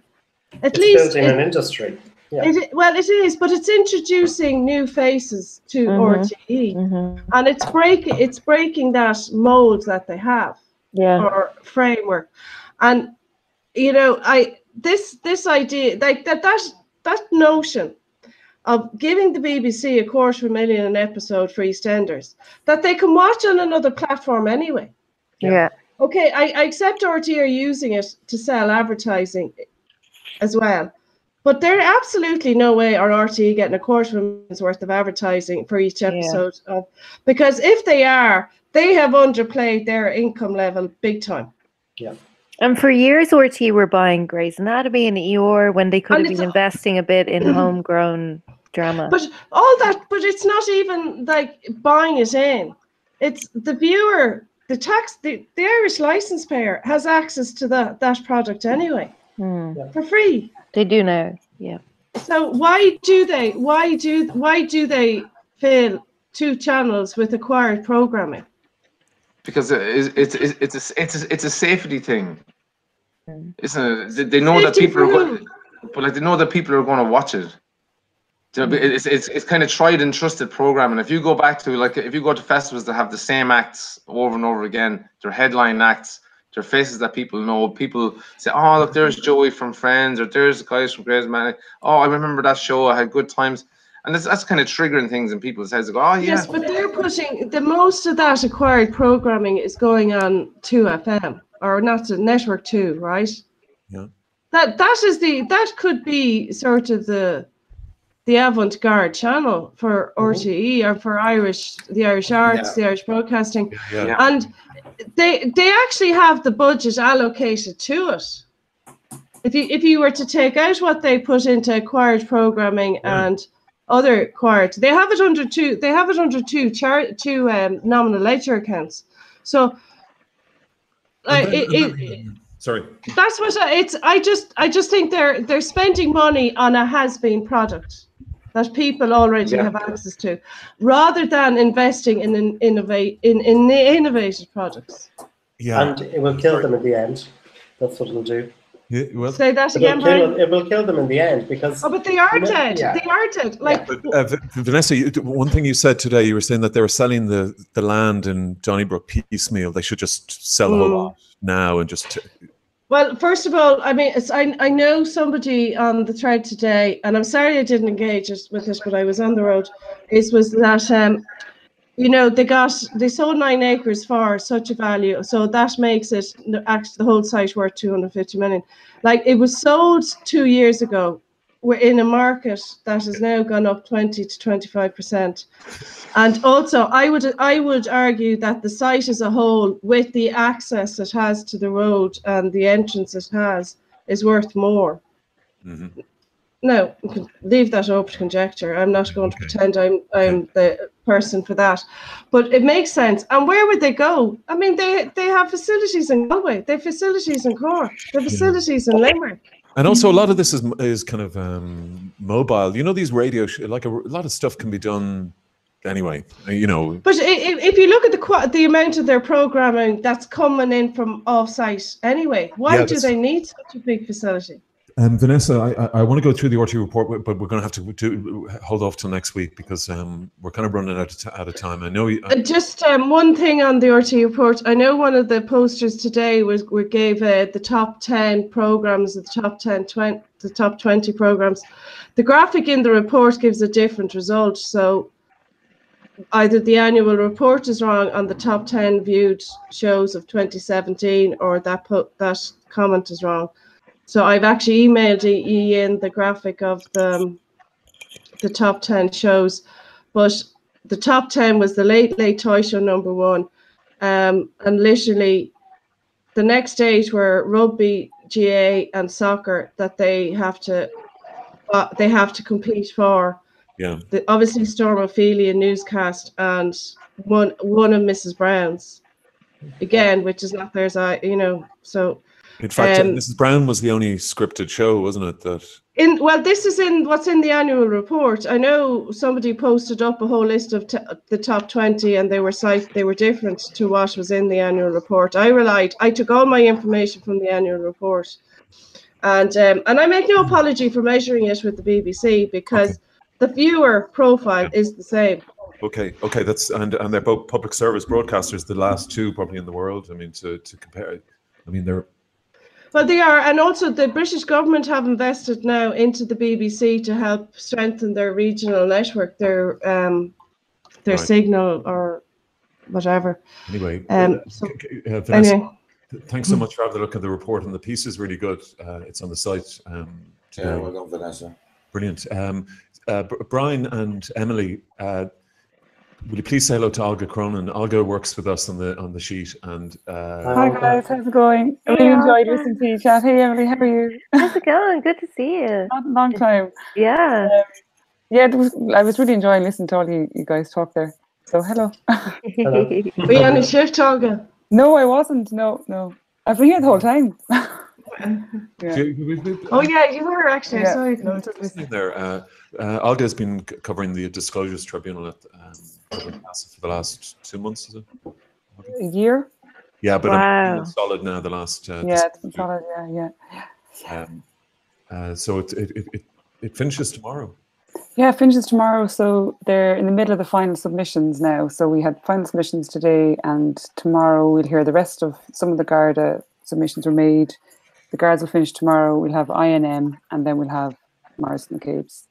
Mars McCabe will be final. So yeah. So basically, without boring everyone, and after such a lovely chat, No. you know, they were all just kind of laying out their evidence, You haven't heard it yet, laying out their claims. Sorry. No, Emily was saying, no. I said, you haven't heard it yet. Yeah, exactly. But yeah, so anyway, they're all laying out their claims and denying the allegations. It's a tough job for the judge because there's so many people who are absolutely diametrically opposed to each other. So, but it was interesting. I don't know, do you want me to talk about it, John, or do you want to? Yeah, I'll tell you, if we can just sort of to sum up that they're doing their summing up, just let us sum up. Now, on one side, the journalists who are claiming privilege and won't say anything. There's 7 of them, isn't there? There's 7.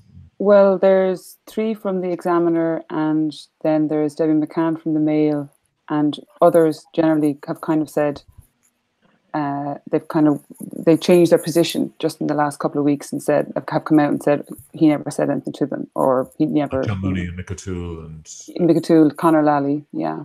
So, but Debbie McCann is just not confirming or denying anything, and neither are the 3 lads from the Examiner.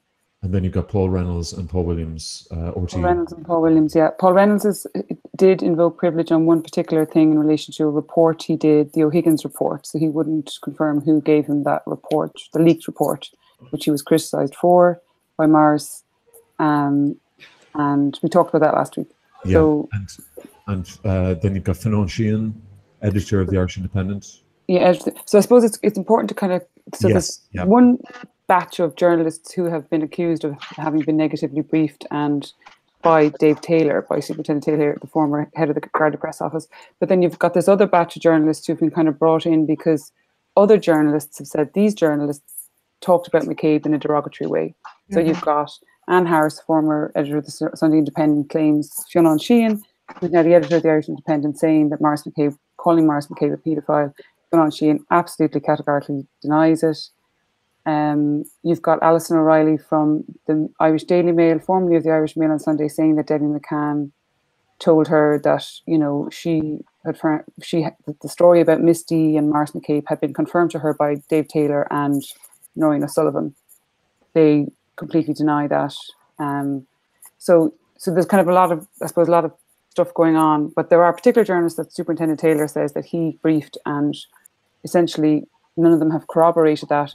But last week, a former journalist of the Mirror, said that he had heard the rumour, went to Taylor, and Taylor confirmed it to him and told him that he should travel to Cavan. But then Taylor said, no, he never told him that he went to go to Cavan, which was weird. Not weird, but everyone was a bit surprised because everyone thought that was kind of like a lifeline for Taylor, So just to say, so last Friday, the judge put out a couple of questions, and he kind of brought into focus or asked or put out there, and it was categorical in saying that this wasn't his position, but he was kind of saying, would it be possible that some journalists are first of all, is Taylor reducing his role in any alleged campaign against Mars McCabe? Is he not actually admitting the full extent of what he did? And were some journalists possibly protecting him for that? But in submissions made today, this was denied. So anyway, sorry. Well, it's always a rabbit hole. Sorry, guys. Just on Dave Taylor, sorry to if it is boring for everybody else, but Dave Taylor, what on earth is this guy at? Is he a plant? Is he? It's very strange. I mean, like he basically told Mars McCabe X, according to Mars McCabe. Mars McCabe then makes protected disclosure based on X. Then Dave Taylor says, no, what I said was Y. And I suppose the major discrepancy between them is this business of texts and how were texts sent as part of this and were they not? And then phones went missing. So obviously everyone's wondering what's going on. But disciplinary proceedings against him were dropped then by the and that's really curious. I mean, it is curious. We never heard anything in the tribunal as to why that happened. We were told that it happened in February 2017, which was the same week that the tribunal was effectively set up and Brendan Howland got up in the Dáil and made those claims, which kind of effectively kickstarted everything. I won't go down that rabbit hole, but basically, it was so. So the judge has asked specifically why the disciplinary proceedings were dropped, and I guess he was kind of saying it in light of, you know, what is Taylor reducing his role because of what separately to everything else, what's been claimed now about what Martin Callanan was saying to people. So you've got this parallel other stuff that was going on. So, but just to say, Michael O'Higgins, rather, the senior counsel for Taylor today said that they don't know why it was dropped, but that they've given all the correspondence to the tribunal about it. And the Garda Council hasn't got to that question yet, so I suppose we'll hear tomorrow why they did drop it. But McDougall was suggesting or implying or inferring that there was a deal was done or something, that it was connected.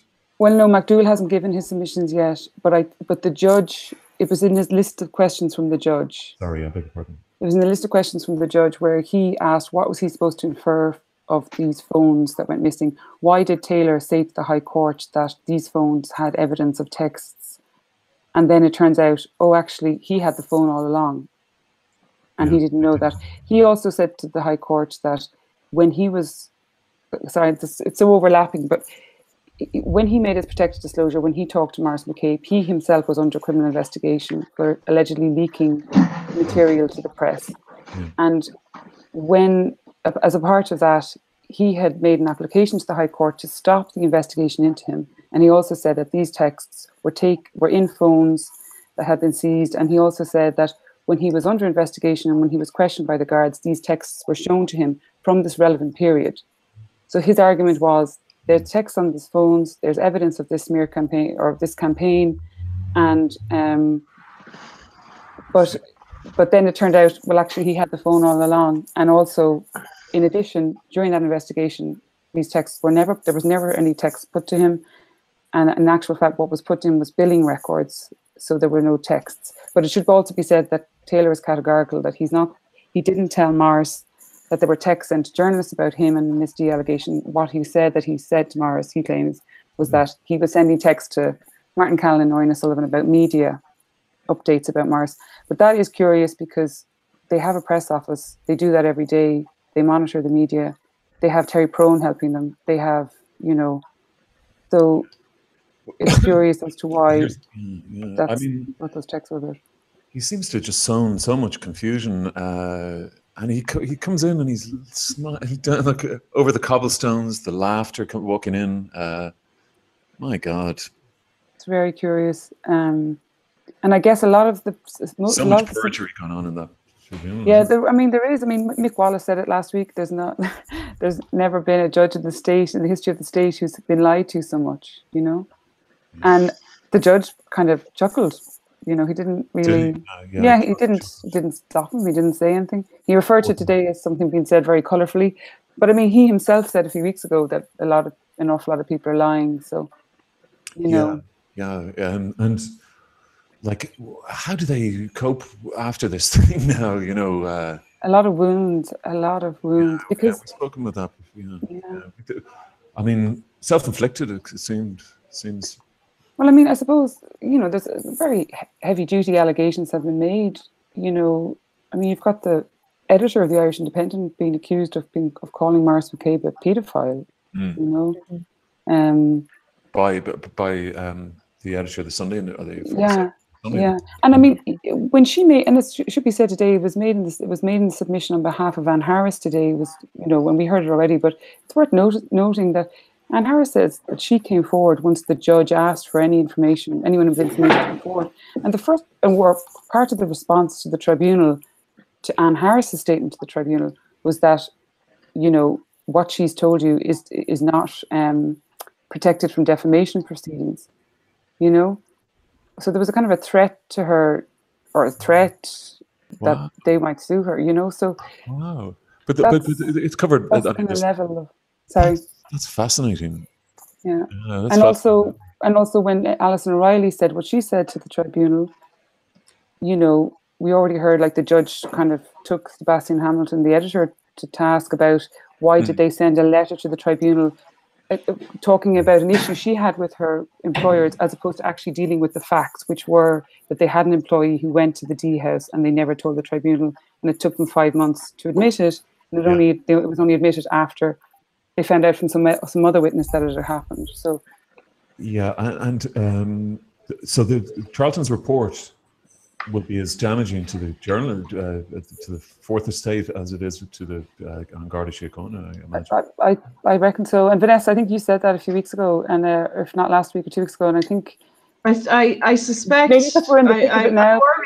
I'm worried. Yeah. I'm actually worried that tribunal will find more problems with the journalists than they will on Garda Síochána. Because I think that's where it's going to go, by the way. But I'd be worried about that. But Judge Charlton has kind of shown he's got a bit more mettle than he does. They thought he might. Yeah, and I guess for him, like he's presented with this really mammoth task with all these overlapping, massive, like crisscross, opposing positions, but also he's got to return to his terms of reference and look at what the Oireachtas has asked him to do, and he will work within that. Yeah. So who knows? Truthfully, but I do think that he will probably comment on the level of the idea of people taking journalistic privilege when the people are waiving it, when this is a public interest event, when there's so many different factors. Just to wrap up on the sorry, yeah. No, on the journalist, on the privilege thing that they're citing. The source who they're protecting has said, give me, please, and they've said no, it's the sacred privilege is sacred, and he said, look, you're going to brand me a liar if you don't come forward and say, and they're like, no, this is privilege. This is so sacred. What the hell's going on? I mean, it's just insane. Isn't it insane? No. Mm-hmm. So did I just hear that right? That the source has waived anonymity and wants to come forward. The source has come forward, and he's urging anybody on this list that he's asking them. I release you from any obligation to maintain my anonymity, and I want you to say that I am the person, because then I won't be branded a liar. Mm-hmm. So they won't even do that. And also, I think it should be said as well that Charlton is going to have to, and he probably will in the first page of his report, he'll probably have to explain exactly what he believes is negative briefing, because it's such a loose term. Like, it's come up several times. Is negative briefing when he says if Taylor said to someone, McCabe, he's got questions to answer, or is it simply him saying there was an investigation, there was an allegation, there was an investigation, the DPP ruled, but just telling you?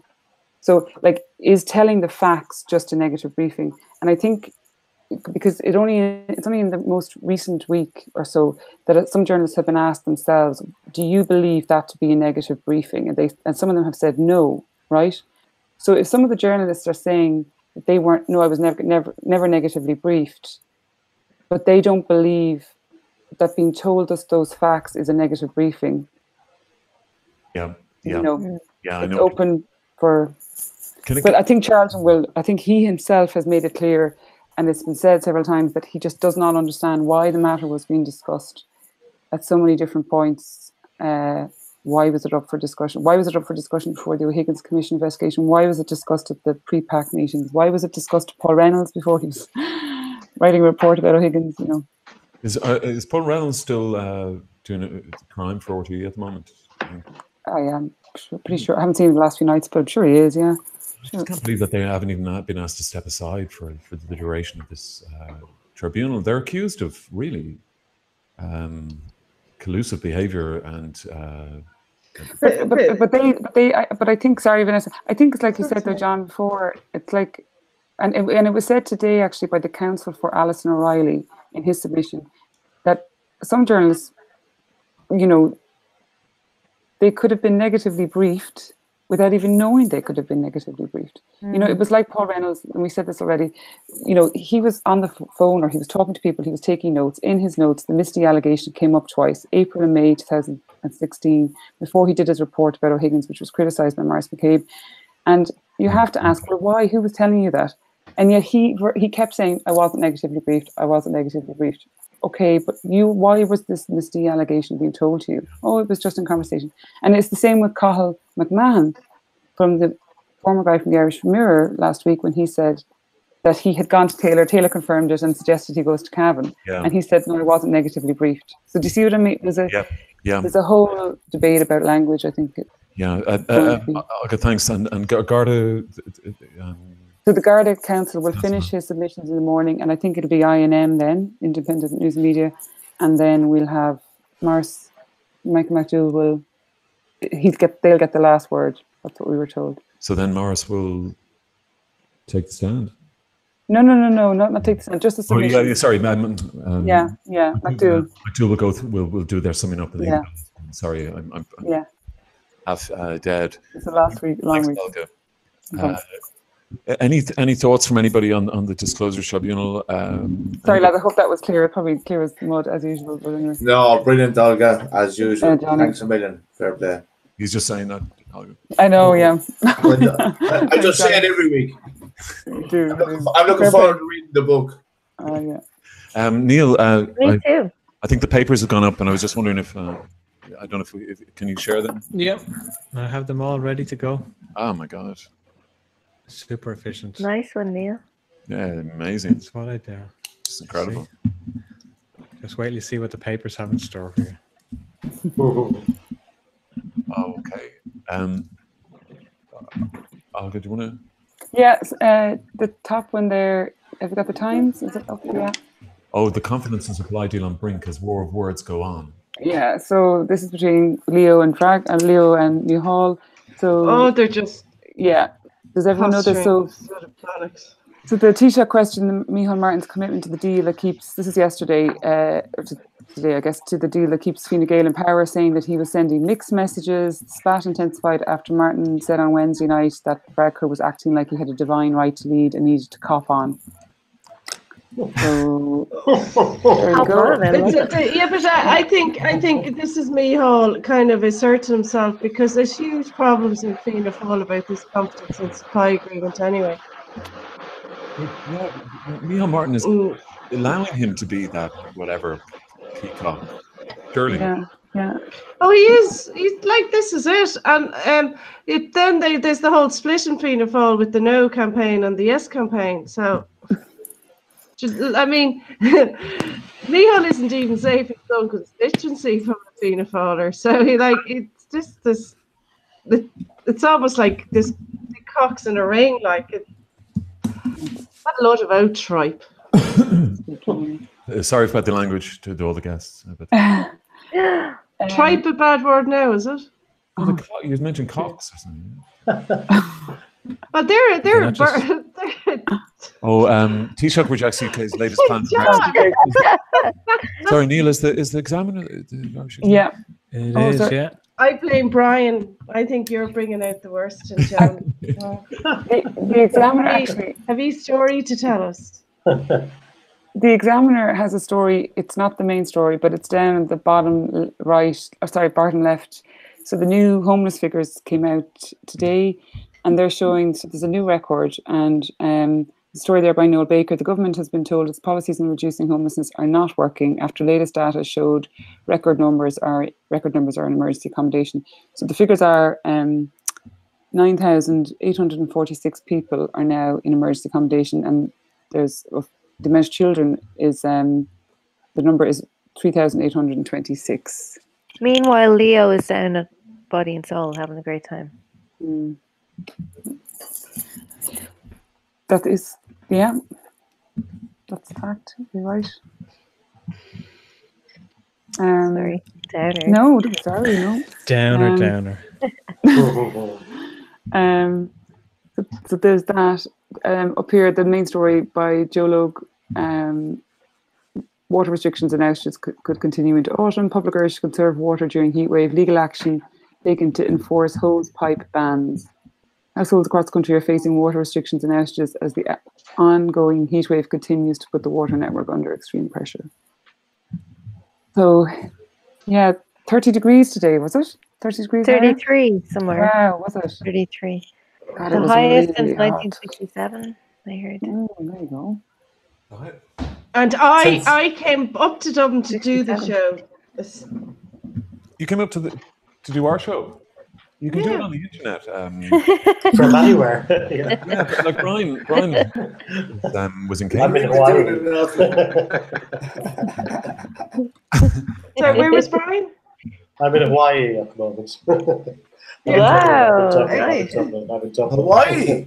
Yeah. As Wow. the mailman says, no, I'm in Dublin. Only less. Brian, Did you hear what the Cork man said when he landed in Honolulu, Brian? He said Hawaii, did he?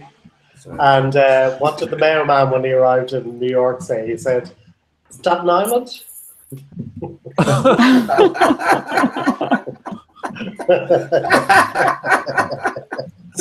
Oh my God. We have to get Brian on the Christmas show because he can do the jokes the next time. Okay, yeah. Don't encourage him. They didn't appreciate my jokes, the Christmas cracker jokes. Right. Fair enough. I like them. Tragically, that's the end of we've run out of time. It's 12:01. A big thank you to Brian Finnegan. Good luck on Saturday at the Pride. Thank you. I look forward to it. And thank you for having me on. It was fantastic having you on. Cormac Lally. Thank you very much for having me, guys. Pleasure. First time here. Thank you. And at the festival, we'll have all the details on our post on this show tomorrow, about the show tomorrow. So yeah, and if you want to tell Leo over Akron, man, he's more than welcome. We'll take Johnny off the guest list if. I met